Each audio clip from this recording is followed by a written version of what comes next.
Let's graph and find the properties of a circle centered at x equals -9 and y equals -6, with radius 7. The center is the anchor point of the circle. The center is at x equals -9, y equals -6. The radius is the distance from the center to the circle. Step out by the radius, right, left, up, and down. These 4 points sit on the circle.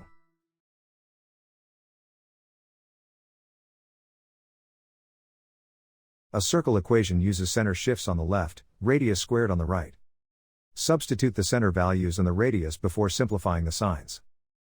Now simplify the center shifts. Subtracting a negative center coordinate becomes plus. The radius is 7, so 7 squared gives 49. Now we derive the related properties from the radius. The diameter is 2 radii across, 2 times 7 equals 14.